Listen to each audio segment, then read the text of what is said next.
जो है निदेशालय में आज हमारा 11वां दिन है धरने का, जिसका मूल कारण ये रहा है कि हमारे जो 1900 लोग हैं अभी जो ट्रांसफ़र हुआ है उसके तहत प्रभावित हो चुके हैं। और हमने सरकार से एक ही मांग की है कि आप जो है जितना जल्द से जल्द हमारे लोगों को समायोजन करते भी हैं, लेकिन जब समायोजन करते हैं तो कहीं ना कहीं हमारे लिए पदों को सुरक्षित कीजिए, अन्यथा ऐसी स्थिति में पहाड़ नहीं चढ़ेंगे। ये हमने उनसे निवेदन किया है। और इस बार क्योंकि पूर्व में भी हमारी 8 दिन की हड़ताल हुई थी, जहाँ पर स्वयं सरकार ने और सरकार के मंत्रिमंडल ने तय किया था कि आप लोग अभी विद्यालय जाइए और हम आपके लिए कुछ न कुछ नीति बनाएंगे। आज 2 साल होने वाले हैं, कहीं कोई नीति नहीं है। शिक्षक सड़क पर आ चुके हैं और पूरे सीमांत जनपद जो 9 हैं आपके, चाहे पिथौरागढ़, चंपावत, जो भी सीमांत जनपद है, उनकी स्थिति ये है कि वहाँ पूरा पहाड़ जो शिक्षकों से खाली हो चुका है। और हम वहाँ जाने को तैयार हैं, लेकिन एक ही शर्त पर कि वहाँ पर हमारे पदों को सुरक्षित किया जाए। अन्य स्थिति में हम लोग यहीं बैठे रहेंगे। हो सकता है दोबारा से सीएम आवास कूच किया जाए, शिक्षा मंत्री आवास घेराव किया जाए, क्योंकि जब वो सामान्य से 11 दिन तक उनको अगर कान पे जू नहीं रेंग रही है तो हम यहाँ पर बैठने के लिए भी नहीं आए हैं। शिक्षक अगर सड़क पे है तो आपको लगता है कि सिर्फ बिल्डिंग बनाने से कुछ हो जाएगा? आप मत बनाइए बिल्डिंग, आप वहाँ पे जो पंचायत घर हैं वहाँ पर शिक्षक पढ़ा लेगा, लेकिन उस शिक्षक को सुरक्षित भविष्य तो दीजिए। जो छोटी सी मांग होती है, आप लगातार कहते हैं कि हम शिक्षक भेज रहे हैं, लेकिन शिक्षक भेजने के बाद वो कल धारा 27 से प्रभावित हो जाता है, कल परमानेंट टीचर्स के आने से प्रभावित हो जाता है। बगल के पड़ोसी राज्य हैं आपका, हिमाचल है, पंजाब है, स्वयं हरियाणा में 2 दिन पूर्व ही 1.5 लाख जो शिक्षक थे, इस तरह कहते थे शिक्षक थे, उनको नियमित कर दिया जा चुका है। वहाँ पर भी तो आपकी सरकार है, तो यहाँ पर ऐसा अन्याय क्यों हो रहा है?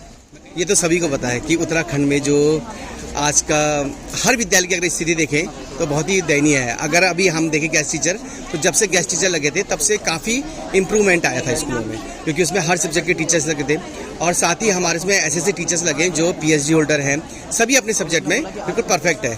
और जब से 2015 से हम जब लगे थे गेस्ट टीचर अति दुर्गम इस विद्यालयों में, तो काफ़ी सुधार आया था। अभी भी अगर आप उठा के देखें, कई टीचर ऐसे जिनका रिजल्ट 98% है।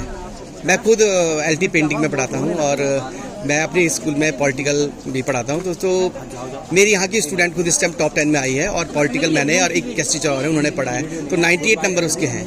तो हमारी तो यही वो है कि हम बच्चों का विकास कर सकें, क्योंकि हमने देखा था हाल बहुत बुरे हैं और अभी भी वही है। तो ऐसे शिक्षक लगाए जाएं जैसे हम गेस्ट टीचर लगे, किसी में कोई कमी नहीं है, सब पे अच्छी एबिलिटी है, सब अपने विषय में बिल्कुल परफेक्ट है।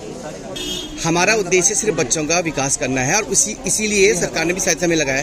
तो हमारी उनसे बस यही एक इच्छाएं हैं, उनसे एक हमारी वह है कि हमें अगर वो अच्छा भविष्य देते हैं तो हम भी जो हमारे बच्चे हैं, जो हमारे छात्र हैं, उनका भविष्य में अच्छा बना सकते हैं और साथ ही साथ इस देश का विकास कर सकते हैं। तो हमारे पद लॉक नहीं है, जिस वजह से क्या होता है, कोई परमानेंट टीचर आता है तो हमें प्रभावित होना पड़ता है और प्रभावित हम ऐसे होते हैं कि हमें हर 2 महीने में भी हमारा विद्यालय चेंज हो सकता है।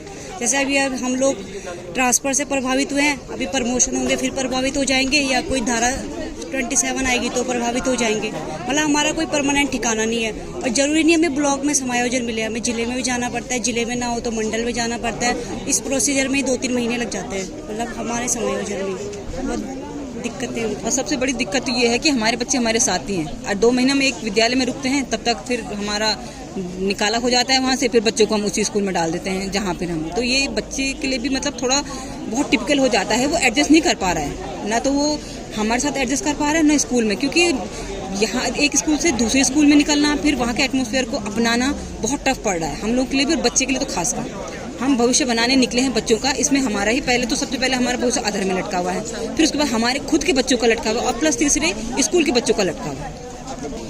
जब तक हमें मतलब लिखित में आदेश नहीं आया था, हमारा मतलब जो आश्वासन है उस पर हम उठेंगे नहीं, जब तक कोई लिखित में जियो नहीं आता तब तक हम रहेंगे, बने रहेंगे।